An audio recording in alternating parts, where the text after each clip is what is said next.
Hello, everyone. I am Jessica.steenkolk. I'm a loan originator in Oregon.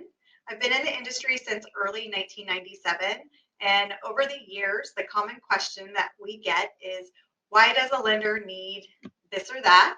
Or why will a lender not accept a document that I provided?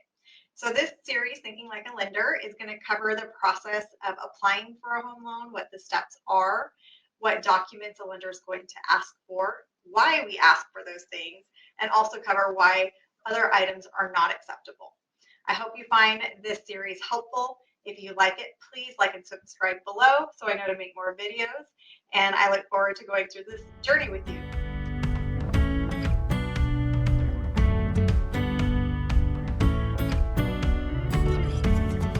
Hello, we are going to start today with the home buying process journey. Where do you really start if you're just now thinking about buying a house and rent versus own? Does that make sense, and so forth?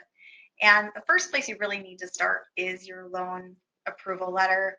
That is going to give you a price range of what you can afford, or if you're not able to afford something at this time, what steps do you need to take to be able to get on track for buying a home. Now there's two different letters. One is a pre-qualification letter. That's something where you go online, you fill out basic information and tell them what you think your credit is, and they'll say, yeah, you should be able to afford this much. Those are based on what you told me and don't have a lot of strength. But a pre-approval letter is where you've actually completed a full application, you've had credit pulled, and the lender is able to determine what you truly can afford. And as a lender, that process gets really, really detailed. So the application is pretty straightforward. It's going to cover things like name, date of birth, social, so we can pull that credit.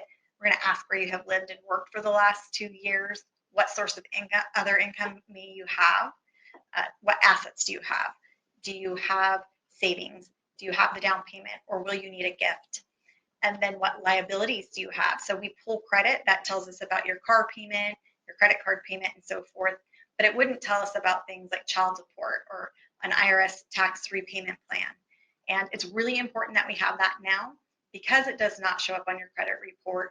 It may be that you find a house to buy, you go under contract, and we get a title report and we find out about something, and now you're no longer qualified. So having all of that information up front, it's going to make the process less stressful for you, more accurate, and nobody gets, that disappointment as it goes along. So, and then the last page is going to have declarations, which will ask you things about how are you going to use the house? Will it be your primary, an investment, or a second home?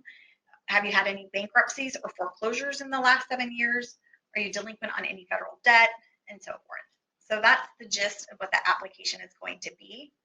And then from there, your lender can tell you what documents they need. So my self-employed borrower is going to need different documents versus a W-2 or hourly borrower.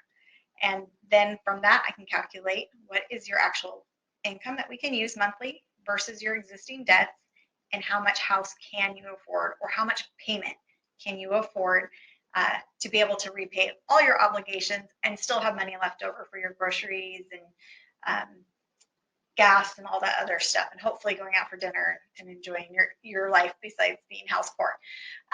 So that's going to give us those numbers to work with. We'll be able to determine what programs are available to you. Maybe you only have one option, or you could have 3 options between USDA, FHA, VA, conventional. So there's a lot of programs out there. They're all unique. They have their different quirks. And with a full application, that's when we can truly see which program works best for you and gets you to the end goal of what you want for your family. There's a lot of different programs out there. There's a lot of different strategies, and each individual person has different goals and long-term, short-term goals that will determine which program is best fit for you. So that sounds pretty simple and straightforward, but we wouldn't have the future videos if it was that easy. So the next videos are going to go into more depth about the stages of the loan application. What are the items that trip a borrower up or a red flag to an underwriter? What things to avoid so you don't start out pre-approved and then become disqualified from that pre-approval. So I hope you found this information helpful and that you find the future videos helpful. And if you have any questions, feel free to reach out. If you like this, please like and subscribe below so I know to make more videos. And I look forward to seeing you next time.